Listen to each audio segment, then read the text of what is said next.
ॐ सहनाववतु सहनौ भुनक्तु सह वीर्यं करवावहै तेजस्विनावधीतमस्तु मा विद्विषावहै। ॐ शान्ति शान्ति शान्तिः। हरिः ॐ श्री गुरुभ्यो नमः। हरिः ॐ। મનુષ્ય જ્યારે પોતાના જૂના સંસ્કાર વશાત અપરાધ જ્યારે કરે ત્યારે શારીરિક, વાચિક અને માનસિક આ ત્રણ માધ્યમ દ્વારા એ અપરાધ કર્મો કરે. વાચિક એટલે અપશબ્દો કોઈને કહેવા, કોઈ વિશે બુરું કહેવું. માનસિક અપરાધ પણ કોઈક વિશે ખરાબ વિચારવું. એ વ્યક્તિમાં ગુણો પણ હોય છતાંય ખરાબ વિચાર. અને શારીરિક અપરાધ એને લાફો મારી દેવો, પગથી કંઈ લાત મારવી કે બીજા કોઈને ઉકસાવવો. આ બધા જ ત્રણ માધ્યમ દ્વારા થતા અપરાધ છે. એ અપરાધમાંથી કોઈક જન્મોના પુણ્ય પ્રારબ્ધે એવા વ્યક્તિને હવે જ્યારે એવો શુભ સંકલ્પ થાય કે બસ હવે બહુ થયું, હવે આમાંથી મારે છૂટવું જ જોઈએ. અને છૂટવા માટે વ્યક્તિનો પોતાનો દ્રઢ સંકલ્પ જ કામ કરતો હોય છે. બીજા લોકો સહાય અવશ્ય કરે, પણ છૂટવા માટે પોતાનો દ્રઢ સંકલ્પ જ કામ કરતો હોય છે. અને એ આપણે જે લોકો ચરસ, ગાંજાના, સિગરેટ, દારૂ વગેરેના બંધાણી હોય એને રિહેબિલિટેશન સેન્ટરમાં મૂકવા પડતા હોય છે, એમાં પણ પોતાનો દ્રઢ સંકલ્પ જ કામ કરતો હોય છે. આવો વ્યક્તિ જ્યારે નક્કી કરે કે બસ હવે અપરાધ જગતને વિદાય, અને એ સત્વગુણી હોય તો પોતાના ઈષ્ટદેવની આરાધના કરવા તરફ વળે. એ પહેલાં એણે જે કોઈ પણ અપરાધ કર્મો કરેલા છે એની નિખાલસ ભાવે ઈશ્વરની સમક્ષ, ભગવાનની સમક્ષ, ઈષ્ટ દેવતા કે દેવીની સમક્ષ એ કબૂલાત કરે છે. એવું જ એક સુંદર સ્તોત્ર આપણે જોઈ રહ્યા છે, શિવ અપરાધ ક્ષમાપન સ્તોત્ર. અપરાધ થઈ ચૂક્યો છે, ક્ષમા કોણ કરી શકે? તો પૃથ્વી માતા સૌથી વધુમાં વધુ ક્ષમાવાન છે. કેટલાય ખાડા ખોદાય છે, થૂકીએ છીએ, મળ મૂત્ર બીજું અનેક પ્રકારની આપત્તિ પૃથ્વી માતા પોતાની ઉપર લે છે, છતાં પણ સૌને પોતાની ઉપર ચાલવા માટેની મંજૂરી કે રજા પણ આપે છે. એ જ ક્ષમા નામનો ગુણ પૃથ્વી માતા પાસે છે. એવો ને એવો જ ભગવાન શિવજી પાસે છે. એટલા જ માટે જે જીવાત્મા હવે અપરાધથી આરાધનાની આંતરયાત્રા તરફ ગમન કરતો હોય ત્યારે એ ક્ષમા ઈચ્છે છે. અને જ્યારે ખરા દિલથી ક્ષમા ઈચ્છે છે, ભગવાન પણ એવા ભક્ત ઉપર પ્રસન્ન થઈ અને એને ક્ષમા પણ બક્ષે છે. ગઈ વખતે આપણે જોયું હતું કે જે વ્યક્તિ ષોડશોપચારની પણ પૂજા કરી શક્યો નથી, કાં તો એના કોઈક જન્મના સંસ્કાર હોય કે જેને પૂજામાં રુચિ જ ન થાય. કેટલાક એવા હોય કે સવારે ઉઠે એટલે એને પીવા જોઈએ, અને કેટલાક એવા હોય સવારે ઉઠે એટલે પ્રાર્થના જોઈએ. બે સંતાન હોય એક જ મા બાપના, બંનેની રુચિ અલગ અલગ હોય. આ વ્યક્તિ કહે છે કે હું આપને ષોડશોપચારથી પણ પૂજા કરી શક્યો નથી. પ્રાતઃકાળે વહેલો ઉઠી ગંગાજીમાંથી જળ લાવી અને આપનો અભિષેક પણ કરી શક્યો નથી. બીલીપત્ર ચૂંટી અને લાવવા માટે પણ મેં દરકાર કરી નથી. અને કોઈક તળાવમાંથી જઈ અને પુષ્પ અર્ચના કરવા માટે, કમળ તોડવા માટે પણ હું જઈ શક્યો નથી. કૃપા કરી મારો આ અપરાધ તમે ક્ષમા કરો. એટલું જ નહીં, મારું જે કર્તવ્ય કર્મ છે કે કોઈ પણ યાચક મારી પાસે આવે અને મારામાં આપવાનું સામર્થ્ય હોય તો મારે આપવું જ જોઈએ, એ પણ મેં નથી કર્યું. કર્તવ્ય કર્મની ચ્યુતિ પણ એ બતાવે છે. એટલું જ નહીં, બીજ મંત્રો દ્વારા મેં 1,00,000 મંત્રો દ્વારા આહુતિ પણ મેં આપને આપી નથી. એટલું જ નહીં, નિયમ અને વ્રત મુજબ રુદ્ર જપ અને વેદ વિધિથી ગંગા તટ ઉપર પણ મેં કોઈ સાધના કરી નથી. ગંગા તટ ઉપર સાધના કરવાનું પ્રયોજન એ છે કે ગંગા મોક્ષદાયીની છે, મુક્તિ પ્રદાયીની છે અને વૈરાગ્ય પ્રદાયીની છે. એટલા માટે તમે જોયું હશે, ગંગા કાંઠે અનેક સંત મહાત્માઓના આશ્રમ જોવામાં આવે છે અને ત્યાં નિત્ય નિરંતર સત્સંગ જોવામાં આવતો હોય છે. આ સર્વની પાછળ રહસ્ય એક જ છે, વ્યક્તિના ચિત્તની અંદર વૈરાગ્ય પ્રગટ થાય. વૈરાગ્ય એ એક જ એવું મહાન સાધન છે કે વ્યક્તિને પરમાત્માની સમીપ લાવીને છોડી દે છે. જેમ ખાટલાનો એક પાયો ખેંચો, આપોઆપ 3 પાયાનો આખો ખાટલો આવી જાય, એમ વૈરાગ્ય હશે, બીજા બધા સાધનો ઓછા વધતા હશે તો પણ ચાલી જશે, પણ વૈરાગ્ય સૌથી મહત્વનું સાધન છે. અને તેટલા જ માટે ગંગા તટ ઉપર સાધના કરવાનું તાત્પર્ય પણ આ જ છે. પણ આ કબૂલ કરે છે કે મેં રુદ્રનો જાપ, ઓમ નમઃ શિવાય જાપ એ પણ મેં કર્યો નથી અને શાસ્ત્રમાં બતાવેલી વિધિ મુજબ હું ગંગા તટ ઉપર પણ સાધના કરી નથી. સાધના હંમેશા શાસ્ત્રમાં બતાવેલી વિધિ પ્રમાણે જ કરવી પડતી હોય છે. મન ફાવે તેમ સાધના થઈ શકે તેમ નથી. અને વેદમાં બતાવેલા જે મંત્રો છે એને આધારે આજકાલ આપણે જોઈએ છે, જે વેદમાં બતાવેલા મંત્રો નથી છતાં પણ સમજ્યા વગર કેટલાક લોકો મંત્ર જપ કરતા હોય છે. જેવી રીતે ચાંદ મિયા, કે જેને લોકો સાંઈ બાબા તરીકે ઓળખે છે, શિરડીના સાંઈ બાબા વિશેષ કરીને, પુટ્ટપર્તીવાળા નહીં, તો એ ના પણ 1000 મંત્રોની બુક અવેલેબલ હોય છે. ઓમ સાંઈનાથાય નમઃ, ઓમ સાંઈ બાબાય નમઃ, આવું કોઈ જગ્યાએ વેદમાં મંત્રનું વિધાન જોવામાં આવતું નથી. અને એમ છતાં પણ આપણો એવો મૂર્ખ સમાજ છે કે એનો પણ જપ કરવામાં સંકોચ રાખતો હોતો નથી. એને સાંઈ બાબા જોડે કોઈ મતલબ નથી. એને તો પોતાની ઈચ્છા પૂરી થાય એમાં જ એને મતલબ હોય છે. કાલે ઉઠીને કોઈ રાક્ષસનું નામ લઈને પણ જલ્દી ફળ મળે તેવું છે એવું કહેવામાં આવે તો એવા મૂર્ખ લોકો રાક્ષસનું નામ લઈને પણ મંત્ર જપ કરવા તૈયાર થઈ જતો હોય છે, કારણ કે એને મતલબ છે પોતાની ઈચ્છા કે વાસના પૂરી કરવા માટે.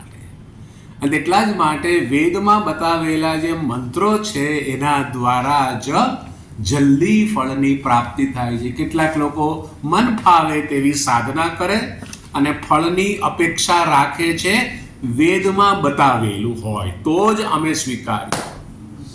પણ વેદમાં બતાવેલી સાધના છે એ કરવી નથી. ફળ જોઈએ છે વેદ મુજબનું, કેવી રીતે સંભવ બની શકે? અને તેટલા જ માટે જે પ્રમાણે વિધિ કઈ છે એ પ્રમાણે કરવામાં આવે, અવશ્ય એને ફળની પ્રાપ્તિ થાય છે. આ કહે છે મેં આ પણ કર્યું નથી, કૃપયા મારો આ અપરાધ તમે ક્ષમા કરો. શ્લોક નંબર 8માં ગયે વખતે આ વાત જોઈ હતી અને હવે હજુ પણ પોતાના હૃદયમાંથી આર્ત ભાવે, દુઃખી ભાવે ભગવાન શિવજીની પ્રાર્થના કરતા શું કહે છે? શ્લોક નંબર 9 આપણે જોઈએ. સ્થિત્વા સ્થાને સરોજે પ્રણવમય મરુત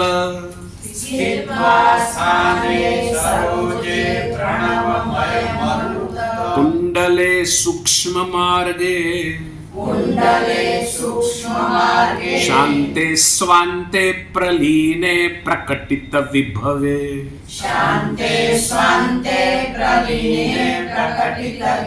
જ્યોતિ રૂપે પરાખ્યે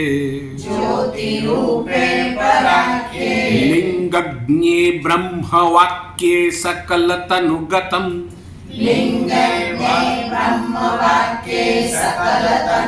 શંકરમ ન સ્મરામી ક્ષંતવ્યો મે પરાદ શિવ શિવ શિવ ભો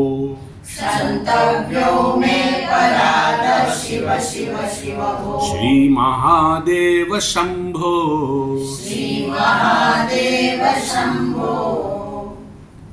जिस सूक्ष्म मार्ग से प्राप्य सहस्त्र दल कमल में पहुंचकर प्राण समूह प्रणव नाद में लीन हो जाते हैं और जहां जाकर वेद के वाक्य का अर्थ तथा तात्पर्यभूत पूर्णतया आविर्भूत ज्योतिष स्वरूप शांत परम तत्व में लीन हो जाता है, उस कमल में स्थित होकर मैं सर्वंतर्यामी कल्याणकारी आपका स्मरण नहीं करता हूँ.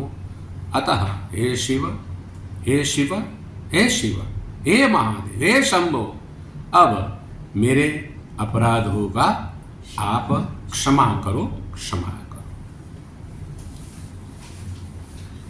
एक माता ने 3 संतान होय, એક સંતાન માત્ર સ્તનનું દૂધ જ હજમ કરી શકે એવું હોય, બીજું સંતાન હોય કે જેને દાળ ભાત ક્રશ કરીને આપે તો ખાઈ લે, ત્રીજું સંતાનને કહેવું પડે રસોડામાં જઈ અને જાતે થાળી પીરસી અને ખાઈ લે.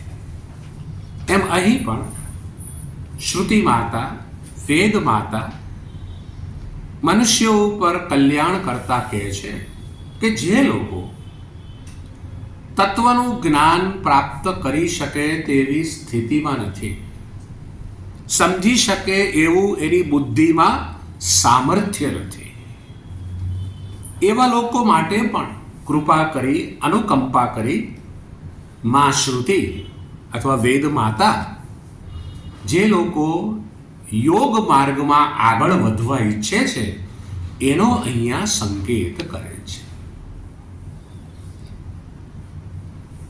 એક છે યોગ માર્ગીય ઉપાસના, બીજી છે ભક્તિ માર્ગીય ઉપાસના. ભક્તિ માર્ગીય ઉપાસનામાં કોઈ પણ ઈષ્ટ દેવતાનું આલંબન લો અને એના નામનું સ્મરણ કરો, કીર્તન કરો, જપ કરો. એ બહુ સરળ છે સામાન્ય લોકો માટે. પણ યોગ માર્ગીય ઉપાસના છે એ સદગુરુની ઉપસ્થિતિમાં એણે બતાવેલી પદ્ધતિ દ્વારા જ થવું જોઈએ. નહીં તો શું થાય? નહીં તો તમને શ્વાસ તમને સહસ્ત્રધાર સુધી પહોંચાડવા માટે તમે પ્રયાસ તો કરો, પણ શ્વાસને ઉપર ચડાવો અને પછી નીચે ઉતારતા ન આવડે તો તમારો જાન જવાની પણ સંભાવના છે. અને એટલા જ માટે હઠયોગની અંદર પ્રાણને કેવી રીતે સુષુમ્ના નાડી દ્વારા બ્રહ્મરંધ્રમાંથી બહાર, શરીરની બહાર લઈ જવો, એવો સૂક્ષ્મ માર્ગ હઠયોગની અંદર જોવામાં આવે છે. અને હઠયોગ મુખ્યત્વે આસનની સાથે કનેક્ટેડ છે, સાથે સાથે વાણીનો ઉપયોગ કરી અને તેના દ્વારા પ્રાણને બ્રહ્મરંધ્ર દ્વારા પહોંચાડી અને આ માથામાંથી બહાર કાઢી અને હઠ યોગી પોતાનું શરીરનો ત્યાગ કરે છે. એવે સમયે અહીં કહે છે એ માર્ગ કેવો છે? સૂક્ષ્મ માર્ગ છે. બધાની બુદ્ધિ ત્યાં પહોંચી શકતી હોતી નથી. અને એ કેવું છે? તો યોગ માર્ગ અનુસાર એ સહસ્ત્રાધાર ચક્ર છે. આપણા શરીરમાં 6 ચક્રો છે. યોગ માર્ગ અનુસાર એમાં જે સહસ્ત્રાધાર ચક્ર છે એનું અહીં વર્ણન કરે છે કે સહસ્ત્ર દલ કમલ મેં. એ કમલ કેવું છે? ઉપનિષદ કહે છે અધોમુખ વાળું છે. એનું મુખ ઊંધું છે. જેવી રીતે સૂર્યમુખી હોય, સૂર્યની સમક્ષ હોય, એને ઉર્ધ્વમુખ કહે. આ અધોમુખ છે. એવા અધોमुख वाला कमल में पहुंचकर प्राण समूह प्रणव नाद में लीन हो जाता है. એટલે હઠયોગની અંદર જે કોઈ પણ ઉપાસક હોય, જે યોગ માર્ગીય ઉપાસના કરતો હોય, એને ગુરુ દ્વારા મંત્ર જપ આપેલો હોય. મંત્ર જપમાં પણ વિધાન અલગ અલગ પ્રકારના જોવામાં આવતા હોય છે. જેવી રીતે તમે એકલો ઓમકારનો જપ તમે કરતા હો તો એ તમે મંદ ઓમકાર, મધ્યમ અને ઉચ્ચ સ્વરે કરી શકો. જેવી રીતે ઓમ ઓમ ઓમ ઓમ ઓમ ઓમ ઓમ. આ ઉચ્ચ સ્વર છે. પણ એ જ ઓમકાર જ્યારે તમે કોઈ દેવી દેવતાની સાથે જોડો તો આ રીતે 3 પદ્ધતિ દ્વારા ઉચ્ચારી શકાય નહીં. ઓમ નમો ભગવતે વાસુદેવાય. પણ એમાં તમે એમ ના કહી શકો ઓમ નમો ભગવતે વાસુદેવ. ના,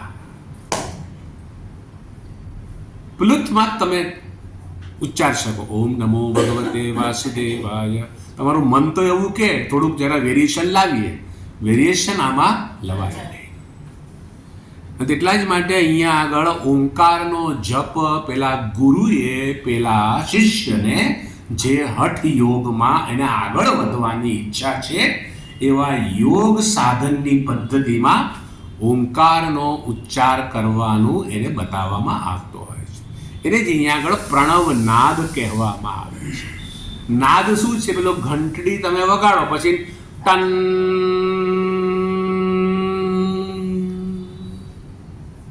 એવી રીતે ઓમકાર પણ ઓમ.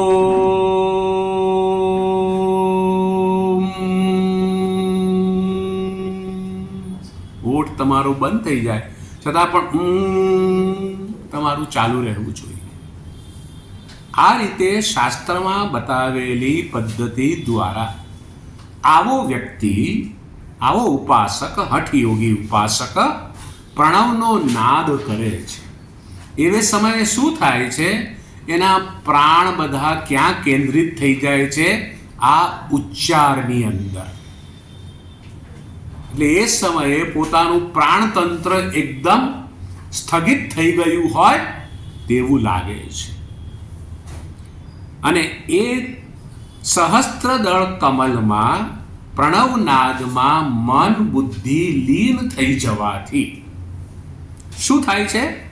તો કે છે વેદ કે વાક્યાર્થ તથા તાત્પર્યભૂત પૂર્ણतया आविर्भूत ज्योतिष स्वरूप शांत परम तत्व में वह मन लीन हो जाता है. વેદ શબ્દ જ્યારે આપણે સાંભળીએ ત્યારે સ્વાભાવિક છે કોઈક ચોપડો હશે, કોઈ જૂનો પીળા પડી ગયેલા પાનાવાળો જાડો દળદર ગ્રંથ હશે અને વેદ વાંચવા માટે કોકને કહીએ તો કહી દે અમારી પાસે એક તો સમય નથી. સમય હોય તો કહી દે સંસ્કૃતમાં છે. લોકોને બહાના બનાવતા બહુ આવડતા હોય છે. તો એ જ વ્યક્તિને છાપા વાંચવાનું કહીએ, કોઈ મેગેઝિન વાંચવાનું કહીએ તો અથથી ઈથી બધું જ વાંચી જતો હોય છે. વેદ વાંચવામાં એને મુશ્કેલી પડતી હોય છે, કારણ કે આપણે એવી રીતે ઉછરેલા છીએ કે વેદ તો હવે આઉટડેટેડ થઈ ગયેલા છે. જૂના સમયમાં હશે, એ સમયે ઋષિ મુનિઓને એ સમાજને આવશ્યકતા હશે, બરોબર છે. અત્યારે આ 21મી સદીમાં એઆઈના જમાનામાં આ વેદનું કામ શું? અને આ જે વેદ છે એના 1 લાખ જેટલા મંત્રો સાંભળવામાં આવે છે. 80,000 કર્મ વિભાગના, 16,000 ઉપાસના વિભાગના, બાકીના 4 જ્ઞાન વિભાગના છે. એટલે આ વેદનું ખરેખર તાત્પર્ય છે શું? માટે કહે છે વેદ કે વાક્ય કા અર્થ કા તથા તાત્પર્યકૃત. વેદમાં તો અનેક વાક્યો છે, પણ અહીંયા તાત્પર્ય શાનું છે? તો કે આ વેદનું ખરેખર તાત્પર્ય એ જ છે કે તત્ત્વમ અસી. 1 લાખ મંત્રોનો આટલો જ સાર, આટલો જ સાર. અનેક ગાયો, અનેક રંગોની, અનેક ચારો ચરે, પણ એ બધાનું એસેન્સ શું? સફેદ દૂધ. પાછું સફેદ દૂધ. અનેક પુષ્પો, અનેક રસ અને ભમરીઓ બધી જ ભેગું કરે રસને, એ બધાનું અંતે સાર મધ. એમ આ શાસ્ત્રનું તાત્પર્ય શું? વેદનું તાત્પર્ય શું? તે તું. બસ આટલું જ છે, બસ આટલું જ છે. તું દાસ છે એવું નહીં. હા, વેદ ક્યારેય કહેતું નથી કે તું દાસ છે. વેદ કહે છે તે તું છે. તો હું કોણ છું તો મને ખબર જ છે. કેવો છું? સુખી છું, દુઃખી છું, જન્મવા વાળો છું, જ્યારે જન્મી ચૂકેલો છું. હવે માત્ર રાત જોવાની બાકી છે, યમરાજ ક્યારે નોક કરે. અપૂર્ણતા હજુ અનુભવાય છે, અસુરક્ષા હજુ અનુભવાય છે, અસલામતી હજુ અનુભવાય છે. કોરોના લાગી ન જાય, કેટલી સુરક્ષા આપણે રાખતા હતા. દિવસમાં 10 વાર હાથ ધોતા હતા. આ બધી જ સમસ્યાઓથી ગ્રસ્ત છું એ આપણને ખબર છે. એને માટે આપણે કંઈ કરવાનું છે નહીં, કારણ કે આપણને ખબર જ છે. પણ તે કોણ છે? આ વેદ તો કહે છે કે તે તું છે. એટલે તેની સ્પષ્ટતા શાસ્ત્ર કરે છે, વેદ કરે છે. ધારો કે આ વેદ માત્ર આટલું જ કે તે તું છે, અને આચાર્ય કે શિક્ષક પેલા શ્રોતાઓને કે તે તું છે, અને પછી બારીની બહાર જુએ તો એક ગધેડો ચરતો હોય, તો એનો અર્થ તો એવો તો ન જ થાય, કારણ કે આપણે નથી જ. આપણે કોણ છીએ એની સ્પષ્ટતા શાસ્ત્ર કરે છે. તે એટલે કોણ છે? આ જગતનું જે કારણ છે, તે ઉત્પત્તિ, સ્થિતિ અને લય જેને આધારે થાય છે, એ વાસ્તવમાં તું છે. એક મહાન પગલું તમને ભરાવી અને વેદ તમને એવા સ્થાનમાં મૂકી આપે છે કે જે સમયે તમારા જીવનમાં ન તો કોઈ શોક, ન કોઈ મોહ, ન તો સુખ, ન તો દુઃખ, ન તો જન્મ, ન તો મરણ, ન તો ભૂખ, ન તો તરસ, ન તો માન, ન તો અપમાન. આવી કોઈ સ્થિતિ તમારા જીવનમાં જ્યારે પાક્કું સર્જાઈ જાય, આવી કોઈ સ્થિતિ સર્જાતી હોતી નથી. પણ તેને માટે વેદમાં શ્રદ્ધા હોવી આવશ્યક નહીં, બલકે અનિવાર્ય. તો જ આ સમજાય. બાકી વર્ષોથી આપણે એવું માનતા હોઈએ કે હું તો ભગવાનનો દાસ છું. તો જે વ્યક્તિ દાસ માનતો હોય એણે પોતાનું દાસત્વ સમાપ્ત કરવાની તૈયારી રાખવી. કારણ કે શાસ્ત્ર અને વેદ ખરેખર આવું જ કહેવા માંગે છે તમને ક્યારેય પણ દાસત્વ કે ગુલામી કે બિચારાપણું વેદ કહેવા માંગતું નથી. પણ આપણે તો વર્ષોથી માનતા, આપણે તો ભગવાનના દાસ છીએ. આવા અનેક સંપ્રદાયો છે, તમને શીખવાડશે આપણે તો ભગવાનના દાસ છીએ. અને આપણે શું કરવાનું?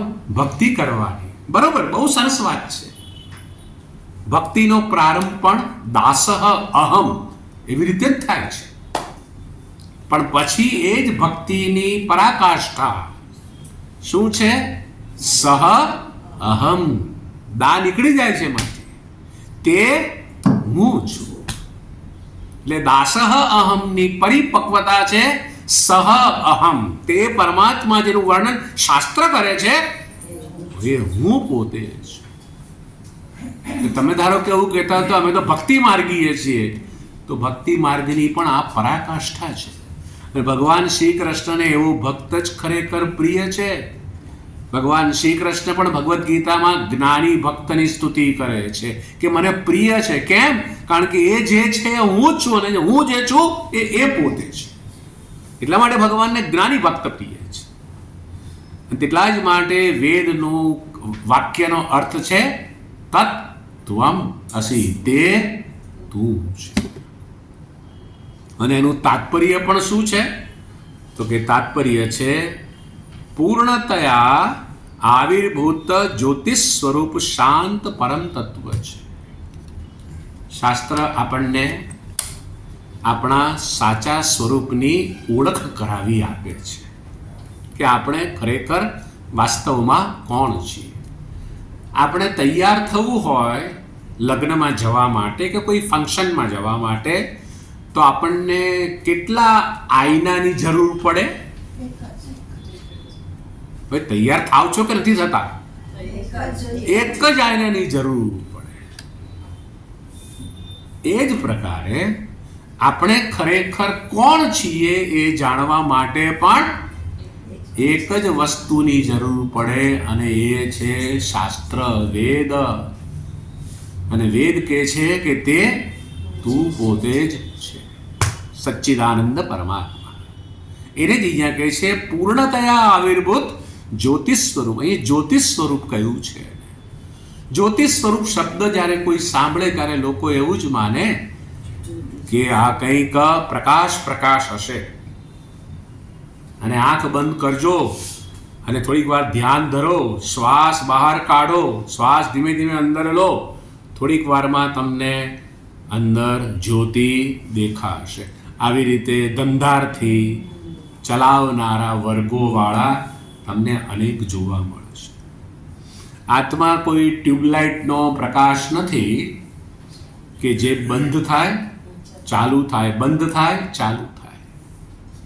તો અહીંયા જ્યોતિષ સ્વરૂપ કહેવાનું તાત્પર્ય શું છે? જ્યોતિષ સ્વરૂપ કહેવાનું તાત્પર્ય છે સૌને જણાવે છે, પ્રકાશે છે. એટલે કેવી રીતે? મારા મનમાં અત્યારે પુષ્પનો વિચાર આવ્યો છે, તો પુષ્પના વિચારને જણાવું છું, પ્રકાશ કરું છું. જ્યોતિ છે. પુષ્પનો વિચાર પૂરો થઈ ગયો અને પછી કળીનો વિચાર ઉત્પન્ન થયો, તો કળીના વિચારને પણ જાણું છું. સવારથી લઈને સાંજ સુધી કેટલા વિચારો આવે છે? અસંખ્ય વિચારો આવે છે. એ બધા વિચારો છે કેવા? આવનારા જનારા છે. છતાં પણ એ આવનારા જનારા વિચારોને પ્રકાશનારો, જણાવનારો આ આત્મતત્વ છે, જેને આપણે હું તરીકે ઓળખીએ છીએ, જેને શાસ્ત્ર કે વેદ જ્યોતિ તરીકે ઓળખે છે. ગાઢ નિદ્રાની અંદર કંઈ જણાતું નથી, છતાં પણ આપણે સવારે ઉઠીને કહીએ છીએ કંઈ ખબર ન પડી, પણ એ તો ખબર પડી કે નહીં? કંઈ ખબર ન પડી તો ત્યાં પ્રકાશનાર કોણ છે? નક્કી કોઈક ચૈતન હોવો જોઈએ. એને જ અહીંયા જ્યોતિષ સ્વરૂપ કહે છે. સ્વપ્ન અવસ્થાના પાત્રોને જણાવનારું પણ ચેતન જ માત્ર છે. આમ ચેતન જે છે એને જ અહીં જ્યોતિષ સ્વરૂપ કહ્યું છે. અને કેવો છે? શાંત પરમ તત્વ છે. ક્યાં સ્વામીજી શાંત છે? અમારે તો અશાંતિ જ છે. જન્મ્યા ત્યારથી અશાંત છીએ અમે લોકો. શાંત તમારું સ્વરૂપ છે. પણ થયું છે શું? મનની ચંચળતાને, મનની અશાંતતાને મારી માની લીધેલી છે. એને કારણે આપણે શાંત સ્વરૂપ હોવા છતાં પણ આપણે અશાંતિ અનુભવીએ છીએ. એટલે આપણે કોઈ જગ્યાએ ગયા હોય, થોડોક સમય ધ્યાનમાં બેઠા હોય, હાશ કેવી શાંતિ છે અહીંયા આગળ. ભૌતિક શાંતિ તો આવનારી જનારી છે. આ જગતમાં એવું કોઈ સ્થાન નથી કે જ્યાં તમને પૂર્ણ શાંતિ, ભૌતિક શાંતિ મળી શકે. દક્ષિણ ભારતનો એક મહાત્મા, એ જગ્યાનું નામ કેપ કોમોરિન નામનું જગ્યા છે, તમિલનાડુમાં, સમુદ્ર કિનારે. એને એવું થયું કે અહીં ઘોંઘાટ બહુ છે. આ હિમાલયનું નામ સાંભળેલું એણે, અને હિમાલયમાં શાંતિ છે. મોટે ભાગે લોકોને, જે શહેરમાં રહેતા હોય ને, એ લોકોને એવું જ લાગે કે વધારે શાંતિ હિમાલયમાં છે. એટલે એને થયું કે ચાલો શાંતિ માટે હિમાલય પહોંચો. હરિદ્વાર આવી ગયો. થોડોક સમય તો સારું લાગે, ગંગાજી આરતી થતી હોય અને સંત મહાત્માઓ ભોજનમાં ભંડારમાં જતા, બધું સારું લાગે, સારું. પણ લાગ્યું કે અહીંયા પણ ઝંઝટ છે, અહીંયા બી શાંતિ નથી. અને દક્ષિણ ભારતથી હું આવું છું, એટલે કે દક્ષિણ ભારતના જે મહાત્માઓ છે મને વારંવાર મળવા માટે આવે છે કે તમે ક્યાંથી આવ્યા છો. એ મૂકીને ઋષિકેશ આવે, ત્યાં પણ આ જ સમસ્યા. થોડોક સમય સારો લાગ્યો. આમ કરતાં કરતાં એ ઉત્તર કાશી પહોંચ્યો કે હા, આ સરસ છે. ઉત્તર કાશીમાં થોડાક દિવસો રહ્યો, પણ એની એ જ સ્થિતિ જે હરિદ્વાર ઋષિકેશમાં અનુભવેલી. આમ કરતો કરતો એ પહોંચી ગયો ગંગોત્રી. ગંગોત્રીથી પણ આગળ ભોજવાસા નામનું અને તપોવન નામની જગ્યા છે. આ સરસ છે, અહીંયા કોઈ આવતું નથી. અને એ આંખ બંધ કરીને ધ્યાન કરવાનો પ્રયાસ કરે છે, અને વાયુ વાય છે, અને વૃક્ષોના પાંદડા ખખડવા લાગે છે. થોડોક સમય સહન કર્યું, ત્યાં પેલું પક્ષી બૂમો મારતું એના ઉપરથી ગયું. ગંગાજીનો ખળખળ વહેતો અવાજ. ત્યારે એને થયું, એના કરતાં તો હું જ્યાં હતો વધારે સારું હતું.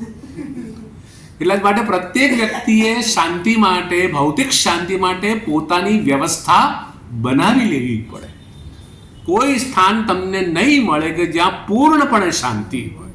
ધારો કે પૂર્ણપણે પણ શાંતિ હોય, તમારા શ્વાસ ઉચ્છ્વાસનો અવાજ પણ આવશે. તમે શ્વાસ લેવાનું બંધ તો નહીં કરી શકો. અને એટલા જ માટે ભૌતિક શાંતિ આવનારી અને જનારી છે. આત્મા કે સચ્ચિદાનંદ પરમાત્મા સ્વરૂપતઃ શાંત છે. માટે શાંતમ શિવમદ્વૈતમ ચતુર્થમ મન્યન્તે સ આત્મા સ વિજ્ઞેય. માંડુક્ય ઉપનિષદમાં શાંત શબ્દનો પ્રયોગ કરવામાં આવેલો છે. આપણે સૌ સ્વરૂપથી શાંત જ છીએ. 3 વાર શાંતિ પાઠ કરવામાં એને માટે આવે છે. એને માટે આધ્યાત્મિક, આધિદૈવિક, આધિભૌતિક. એની શાંતિ મારા જીવનમાં રહે, જેનાથી હું આ શાંત સ્વરૂપ પરમાત્માને જાણી શકું. એવો શાંત परम तत्व में मन जब मेरा लीन हो जाता है, उस कमल में स्थित होकर मैं सर्वंतर्यामी कल्याणकारी आपका स्मरण नहीं करता.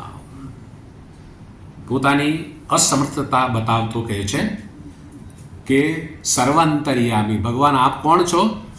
સર્વાંતર્યામી. સૌથી વધુમાં વધુ આંતરતમ કે સૂક્ષ્મ હોય તો એ છે આ પરમાત્મા. શરીર સ્થૂળ છે, જેને અન્નમય કોષ કહે છે. કોષ પ્રક્રિયા દ્વારા જોઈએ, પ્રથમ અન્નમય કોષ, એનાથી પણ આંતર કોણ છે? પ્રાણમય છે, એટલે પ્રાણમય કોષ કહે છે. એનાથી પણ આંતર મનોમય કોષ, એનાથી પણ આંતર વિજ્ઞાનમય, એનાથી પણ આંતર આનંદમય કોષ, એનાથી પણ સૂક્ષ્મ આ છે સચ્ચિદાનંદ પરમાત્મા, જેને સર્વાંતર્યામી કહ્યું. સર્વનો અંતર્યામી છે. એટલા જ માટે કોઈ એવું કહે ને કે કોઈ વ્યક્તિ પાપ કર્મ કરે કોઈને ખબર નહીં પડે, તમે કરી નાખો ને. પેલા કોન્ટ્રાક્ટર કહ્યું કે જો બરાબર સિમેન્ટ મેળવજો, હા, નહીં તો રોડ તૂટી જશે, મને ચેક નહીં મળે સરકાર તરફથી. એ તો ચાલી ગયો. બીજો જે હતો, નાખી દે ને થોડુંક પાણી વધારે, કોણ જોવાનું છે આટલા બધામાં? પણ કોણ જોવાનું છે એને ખબર નથી. એક એવો છે કે સતત પહેરો રાખે છે, અને એ જ છે આ સર્વાંતર્યામી.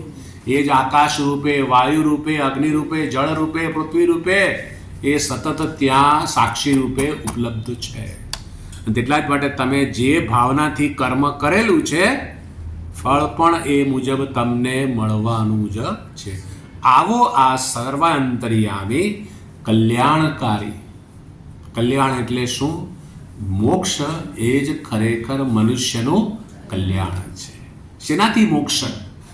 અપૂર્ણતામાંથી મુક્તિ, અસુરક્ષામાંથી મુક્તિ, જન્મ મરણમાંથી મુક્તિ, દુઃખમાંથી કાયમને માટેની મુક્તિ. એને જ અહીંયા કલ્યાણ કહેવામાં આવે છે. એટલા જ માટે ભગવાનને પ્રાર્થના શું કરે છે? સૌનું કરો કલ્યાણ, દયાળુ પ્રભુ સૌનું કરો કલ્યાણ. કલ્યાણ એટલે શું? બધાને ભોગ આપીને કલ્યાણ કરવાનું છે? ભોગ આપીને નહીં, સર્વને ભોગમાંથી મુક્ત કરાવીને. એ જ ખરેખર વાસ્તવમાં કલ્યાણનો માર્ગ છે. આપનું સ્મરણ હું કરી શકતો નથી, હે ભગવાન મને ક્ષમા કરો, મને ક્ષમા કરો. શ્લોક નંબર 9ની અંદર ભગવાનને આ પ્રકારે પ્રાર્થના કર્યા બાદ હજુ પણ એક શ્લોક છે ક્ષમા માંગતો. એ શ્લોક નંબર 10 જોઈએ. નગ્નો નિસંગ શુદ્ધ ત્રિગુણ વિરહિત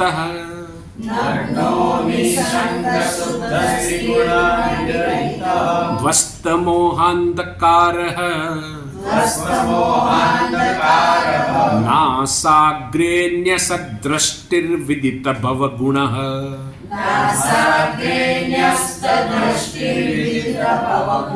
નૈવ દ્રષ્ટ કદાચિત ઉન્મયાવસ્થા ત્વામ વિગત કલિમલમ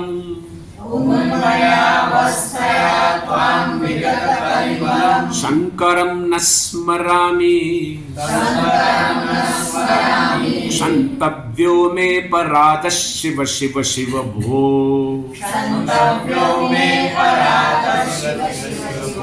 શ્રી મહાદેવ શંભો.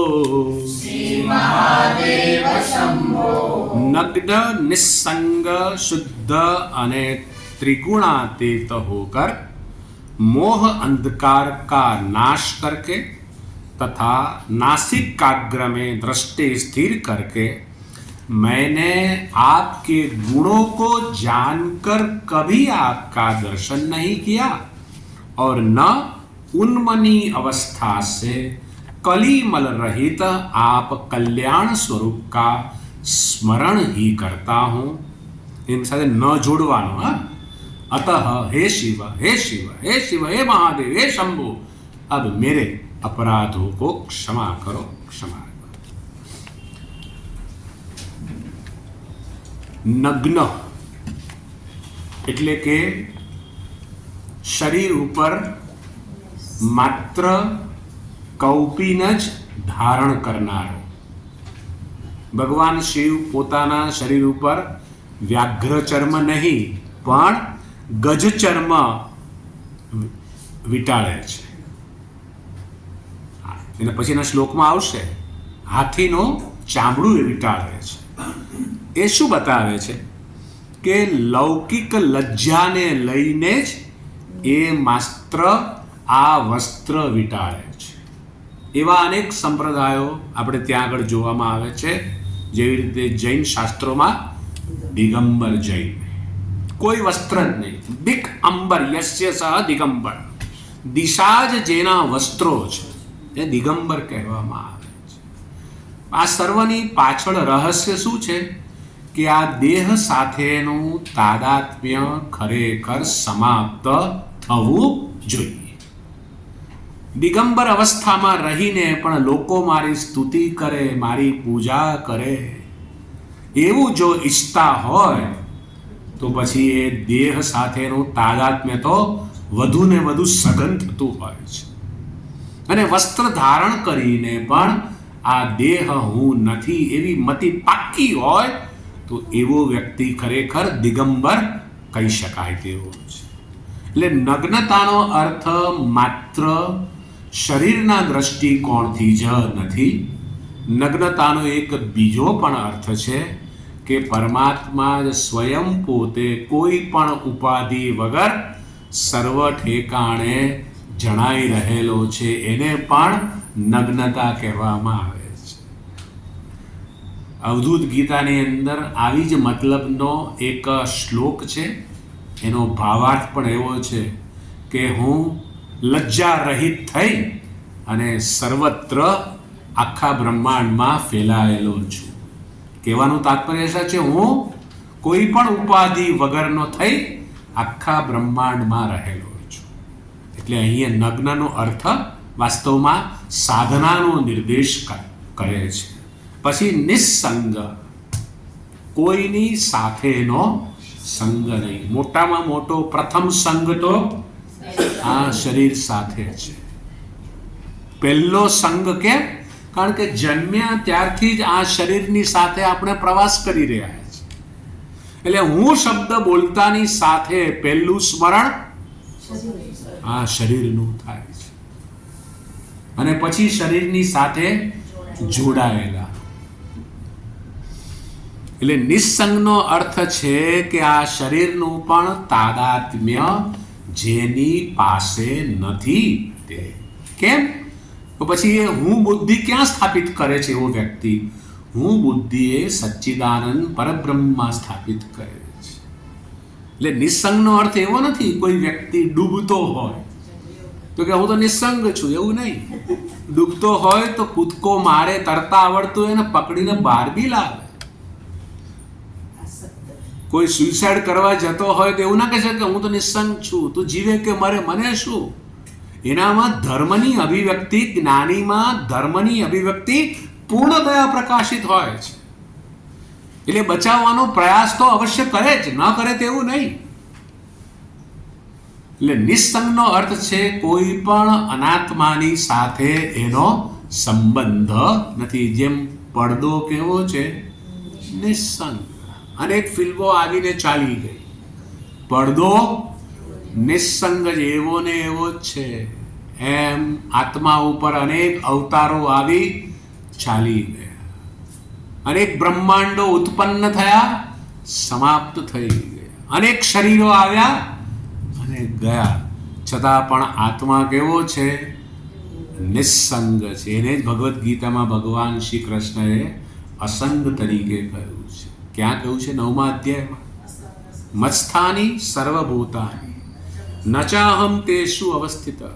પછી કહે છે ન ચ મત્સ્થાની ભૂતાની પશ્ય મે યોગમ ઐશ્વર. બધા ભૂતો મારામાં રહેલા છે પણ હું કંઈ તેઓમાં રહેલો નથી.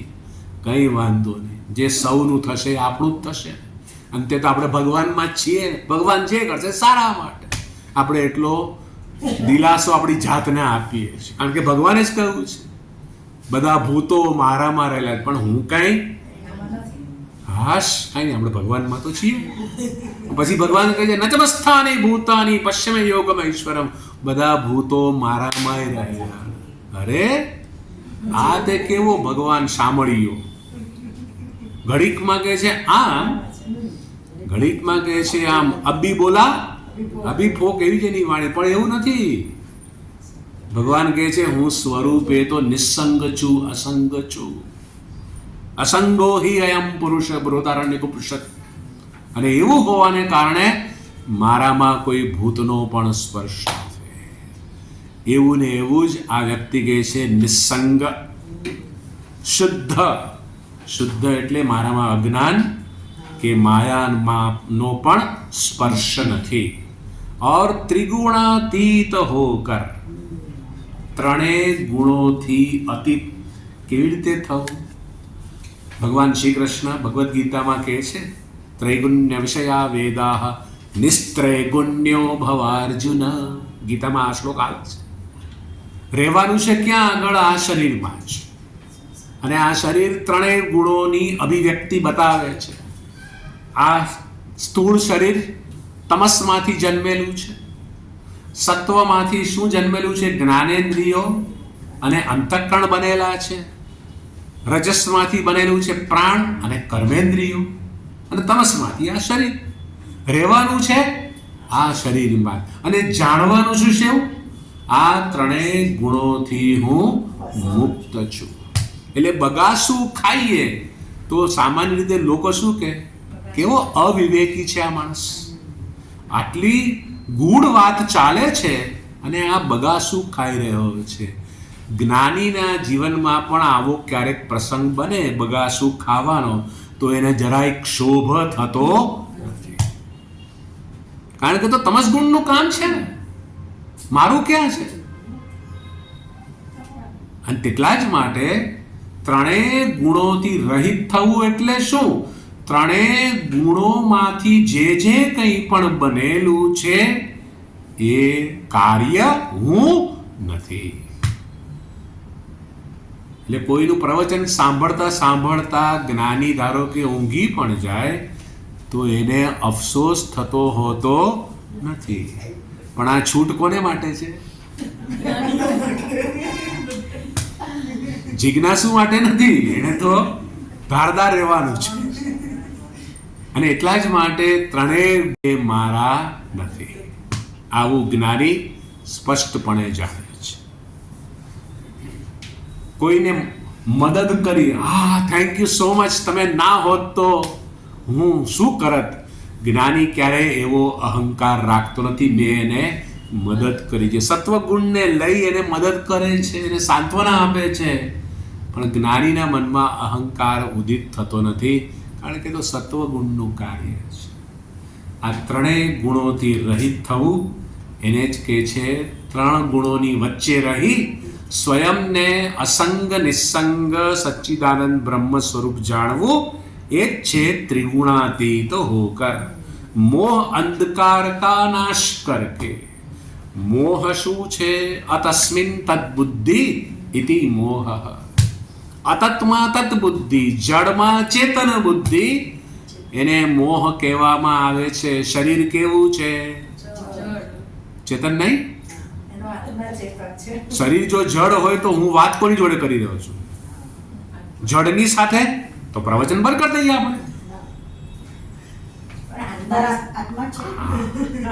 શરીરમાં રહેલા ચેતનની સાથે તાદાત્મ્યાધ્યાસ કરીને આપણે કહીએ છીએ કે હું ચેતન છું. શરીર જડ જ છે. શરીરથી જુદો જે અશરીરી જે ચેતન છે એ જ વાસ્તવમાં સત્ય છે. પણ હું બુદ્ધિ કરવી એનું નામ જ છે મોહ. પુત્ર સ્ત્રી આદિષુ સકલેષુ વિકલેષુ અહમપી સકલઃ વિકલઃ ઇતિ મોહ. આદિ શંકરાચાર્યજી બ્રહ્મસૂત્રના ભાષ્યની અંદર મોહ એટલે શું એ સમજાવે છે. પુત્ર સકલ વિકલ, સકલ એટલે સુખી હોય તો આપણે સુખી, પુત્ર દુખી, પત્ની સુખી સુખી, પત્ની દુખી એવું કોઈ કહેતું નથી. આપણે દુખી, એનું નામ જ છે. જો તમે સુખી દુખી એક વ્યક્તિને આધારિત નિર્ણય કરતા હો, જગતમાં કેટલાય સુખી દુખી છે, એને માટે કેમ દુખી થઈએ છીએ આપણે? થઈએ છીએ ના, એ તો મરે હવે, એવું કે પાછે તો મરે હવે, પૂર આવે તો મરે, એમાં શું છે? પણ આપણું કોઈ હોય તો હા હવે ખલબલી મચી જાય. એનું નામ જ છે મોહ. દીકરો ત્યાં અમેરિકામાં વેલ સેટ છે એવું તમે માનો છો. એ ત્યાં વેલ સેટ છે કે કેમ એ તો એને જ ખબર પડે. અને દીકરો સુખી છે, હાશ અમે અહીં સુખી, પણ દીકરો $1 ના મોકલતો હોય તોય આપણે શું કરીએ છીએ? તમાચો મારી ગાલ લાલ રાખવાનો પ્રયાસ કરતા હોઈએ. એટલા માટે આને જ મોહ કહેવામાં આવે છે. પંજાબના રાજા ભૂપિન્દરસિંહ અને એ એક વખત યુકે ગયા અને ત્યાં એક ગોરી મેડમ ઉપર મોહી પડ્યા, કારણ કે પોતાની ચામડી થોડી કાળાશ પડતી અને ગોરી ચામડી એટલે એમ થયું કે હા, વ્હાઇટ સ્કિનવાળી એક રાણી તો મારા જનાનખાનામાં હોવી જ જોઈએ. અને લઈ આવે છે, પણ પેલી શરત કરેલી કે હું તમારી સાથે ઇન્ડિયા આવું તો ખરી, પણ રૂમમાં નોક કર્યા વિના તમારે આવવાનું નહીં. એ કેમ? અમારે યુકેની સિસ્ટમ આવી છે. તો કે ઓકે, એગ્રીડ. વ્હાઇટ સ્કિનમાં મોહી ગયો હોય એ બધી જ વાત સ્વીકારવા તૈયાર થઈ. લાવ્યો અહીંયા આગળ એને. એકાદ વર્ષ તો બરાબર ચાલ્યું, નોક કરીને જવાનું. એક વખત એને ઇમરજન્સી એ વહી સાથે વાત કરવી હતી, કારણ કે બીજી બધી રાણીઓની સહમતિ એણે લઈ લીધેલી, પણ એની સહમતિ રાણી હોવાને કારણે લેવી પડે તે સીધો જ એ ભૂલી ગયો અને ઘૂસી ગયો. તો એક ડોસી જેવી સ્ત્રી બેસેલી. તો તું કોણ છે?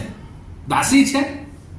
તો કે ના, હું એ જ છું તમે જેને ત્યાંથી પરણીને. હા, પછી એણે જોયું ત્યાં વીઘનો ઢગલો હતો, દાંત જે પડી ગયેલા એના વૃદ્ધાના એણે ચોખ્ખું એણે પોતાના મુખમાં નાખીને કહ્યું, લો હું આ છું. એનો મોહ સમાપ્ત થઈ ગયો. એને થોડાક પૈસા આપીને પાછી યુકે વિદાય કરી. એટલા જ માટે આ મોહ શું છે? તમારી બુદ્ધિને ઢાંકી દે છે. પેલાની બુદ્ધિ સાવ ઢંકાઈ ગયેલી વ્હાઇટ સ્કિનને કારણે. પછી જ્યારે ખબર પડી એણે કપાળ ફૂટવું પડ્યું. એટલે મોહ કેવો છે? તમને સાચી વસ્તુનું ભાન થવા નહીં. એટલે અંધકાર કહ્યું છે. મોહ અંધકાર કા ધ્વંસ કરકે. કેવી રીતે નાશ થાય? મોહનો નાશ કેવી રીતે થાય? સાચી સમજણ પેલાને આવીને આપોઆપ મોહ સમાપ્ત થઈ ગયું. એટલે સાચી સમજણ જ, જેને શાસ્ત્રમાં જ્ઞાન કહે છે, નોલેજ કહે, આપણે સાચી સમજણ કહીએ છીએ. ધ્વંસ કરકે તથા नासिकाग्र में दृष्टि स्थिर करके मैंने आपके गुणों को जानकर कभी आपका दर्शन नहीं किया. નાસિકાગ્રમાં દ્રષ્ટિ કરવી એટલે શું? પ્રયાસ કોઈ કરી જોઈએ તો ખબર પડે. થોડોક સમય નાક ઉપર જોવાનો પ્રયાસ કરશો, માથામાં દુખાવો શરૂ થઈ. એટલે નાસિકાગ્રનો અર્થ છે એક જ સ્થિર દ્રષ્ટિ રાખવી. બીજી બધી જગ્યાએ આંખને, નામ અને આકારને જોવાનો પ્રયાસ કરવો જોઈએ નહીં, એવું કહેવાનું તાત્પર્ય. મોટે ભાગે લોકો આ જો લિટરલી અર્થ લઈએ તો તમે 10-15 સેકન્ડ નાસિકાગ્રમાં દ્રષ્ટિ કરવાનો પ્રયાસ કરશો ને આ રીતે, તો તમારા માથામાં દુખાવો આપોઆપ શરૂ થઈ જશે. એટલે નાસિકાગ્રનો અર્થ છે બીજી બધી જગ્યાએ ડાફોરિયા ન મારતા તમારા લક્ષ્ય ઉપર જ ધ્યાન આપવું. એને અહીંયા આગળ નાસિકાગ્ર દ્રષ્ટિ કહે છે. મેને આપકે ગુણો કો જાનકર. ભગવાન શંકરના ગુણ કેટલા છે? તો હરિ અનંતા, હરિ ગુણ અપી અનંતા. પણ એનો એક વિશેષ ગુણ છે ભગવાન શંકરનો. શું છે? મર્યા પછી પણ જો પોતાની છાતીએ લગાડતા હોય, એકમાત્ર ભગવાન શંકર છે. તમે અત્યાર સુધી એવા કયા દેવતાઓ જોયા કે જેણે ખોપડીઓની માળા ગળામાં લગાડી છે? કોઈ નહીં. વિષ્ણુ પણ નહીં. મહાદેવ એક જ એવા છે ગળામાં ખોપડીઓની માળા લગાડેલી છે. કેમ? મર્યા પછી જો ગળે લગાડનાર હોય ભગવાન શિવ. પત્ની પણ કહે છે કે હવે આને કાઢો. જો કાઢો શબ્દ બોલે છે પેલા જીવતા હતા ત્યારે હા જાઓ છો આવજો હા, અને હવે કાઢો અહીંથી. પણ ગળે લગાડનાર જો કોઈ હોય મહાદેવ છે. એ મહાદેવનું વિશેષ ગુણ છે, કરુણા સાગર પણ છે. અને તમામ દેવતાઓ કરુણા સાગર, શરણાગત વત્સલ, આવા જેટલા સારા સારા ગુણો છે જેમાં શાસ્ત્રનું વર્ણન કરવામાં આવેલું છે એ બધા જ ગુણો ભગવાનમાં જોવામાં આવે છે. આવું ગુણોનું વર્ણન કરવાનું તાત્પર્ય શું છે? એ ગુણો મારામાં આવે, એ ગુણો મારામાં આવે. જમતા જમતા આપણી જીભ દાંતથી કચરાઈ ગઈ. આ દાંતનો જ વાંક છે, લાવ છીણીને હથોડી, આજે તો દાંતને તોડી જ પાડો. જીભ પણ આપણી, દાંત પણ આપણા છે. એક ક્ષમા ભગવાન શંકર પાસેથી જોવામાં આવે છે. પેલા કામદેવનું દહન કરી દીધું. કામદેવ માફી માંગતો માંગતો આવે છે, પાછો કામદેવને ક્ષમા આપી દે છે. એ ભગવાન શિવજીમાં જોવામાં આવે છે. રહેવાનું સ્થાન ક્યાં આગળ? સ્મશાનેશ્વા ક્રીડા, સ્મશાનમાં રહેવાનું. આપણને સ્મશાનમાં રહેવાનું એક દિવસ પણ જો નક્કી કરવામાં આવે, કેટલા તૈયાર થશે? સ્મશાનમાં તો રહેવાતું હશે, જાણે સ્મશાનમાં કંઈ વિશેષ પ્રકારનું ભૂત આવતા હશે. કેટલાય લોકોને આવી અનેક પ્રકારની કલ્પના હોય છે. બહુ વર્ષો પહેલાં જ્યારે મૃત્યુનું રહસ્ય નામનો એક પ્રવચન માટે અમે અહીંયા આણંદમાં જગ્યા શોધતા હતા, એટલે પછી મેં સજેસ્ટ કર્યું કે અહીંયા સ્મશાન તો બાજુમાં છે, કેટલી મોટી જગ્યા છે. મને કે મહારાજ તો રાખશો કોઈ આવશે જ નહીં સાંભળવા, એટલે એ તમે જગ્યા શોધશો જ નહીં. મેં તો મૃત્યુનું રહસ્ય છે તો કે બધી વાત સાચી, સ્મશાનમાં કોઈ સાંભળવા નહીં આવે. એટલે પછી અમે વિચાર પડતો મૂક્યો. મારું કહેવાનું તાત્પર્ય છે ભગવાનના જે ગુણો છે પોતાનામાં આવે એટલા માટે ગુણોનું વર્ણન કરે છે. આવા ગુણોને જાણીને ક્યારેય આપના સગુણ સાકારના દર્શન પણ મેં નથી કર્યા. और न उन्मनी अवस्था, उन्मनी अवस्था એટલે મન રહિતની અવસ્થા, જે શક્ય બની શકે તેમ નથી. તો મન રહિતની અવસ્થાના એટલે શું? મનના ધર્મો મારા નથી. કારણ કે મન તો ચંચળ છે, મન અશાંત છે. એ અશાંત મનને હું જાણું છું. આ છે ઉન્મની અવસ્થા. પણ લોકો શું માને? મનનું ન હોવું.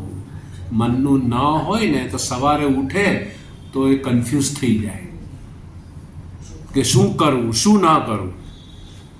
એટલા માટે મન તો રહે, મન ઉલટાનું હેલ્પફુલ બને એવા વ્યક્તિ માટે.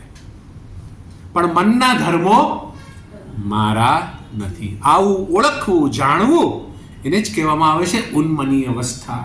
ઉન્મની અવસ્થા છે કલિમલ રહિત. કળિયુગનો મલ. આ મળ તો માત્ર કળિયુગનો છે એવું નહીં, રાગ દ્વેષ જ મળ છે. સ્વામી કાશિકાનંદજી ભાવનગરની અંદર એકવાર સત્સંગ કરતા હતા અને પ્રશ્ન પૂછ્યો એમણે, સૌથી વધારે તમને આનંદ ક્યારે થાય છે? તો એક વકીલ હતો, મશ્કરો હતો થોડોક. મહારાજ સવારે ચા પીએ અને પછી બાથરૂમમાં જઈએ અને જે સવારે મળ સાફ થઈ જાય એના જેવો આનંદ એક પણ નહીં. આ તો કાશિકાનંદજી મહારાજ હતા. તો કે જરા વિચાર કરો, સ્થૂળ મળ નીકળી જવાથી આટલો આનંદ મળતો હોય તો આ સૂક્ષ્મ મળ રાગ દ્વેષ કાયમ માટે નીકળી જતા હોય તો કેટલો આનંદ પ્રાપ્ત થાય. એટલા માટે કલિમલ શું છે? રાગ દ્વેષ એ મળ છે, એનાથી રહિત. આપ કલ્યાણ સ્વરૂપ કા સ્મરણ ही न मैं करता हूँ. આપ કેવા છો? કલ્યાણ સ્વરૂપ છો, મોક્ષ પ્રદાતા છો. હું આપનું એ પણ સ્મરણ કરી શક્યો નથી. માટે હે શિવ, હે શિવ, હે શિવ, હે મહાદેવ, હે શંભો, અબ મેરે अपराधों को क्षमा करो.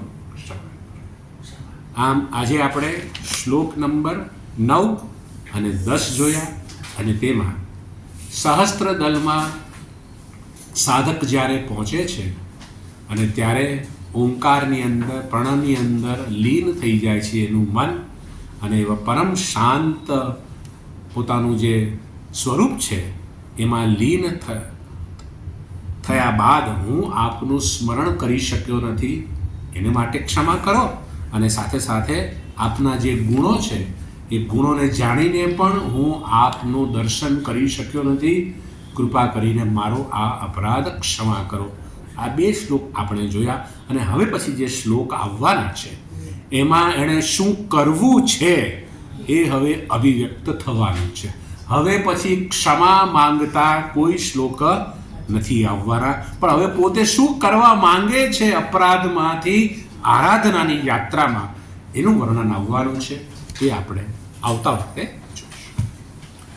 ઓમ પૂર્ણમદ પૂર્ણમિદં પૂર્ણાત પૂર્ણમુદચ્યતે પૂર્ણસ્ય પૂર્ણમાદાય પૂર્ણમેવાવશિષ્યતે. ઓમ શાંતિ શાંતિ શાંતિ. હરિ ઓમ. શ્રી ગુરુભ્યો નમઃ. હરિ ઓમ.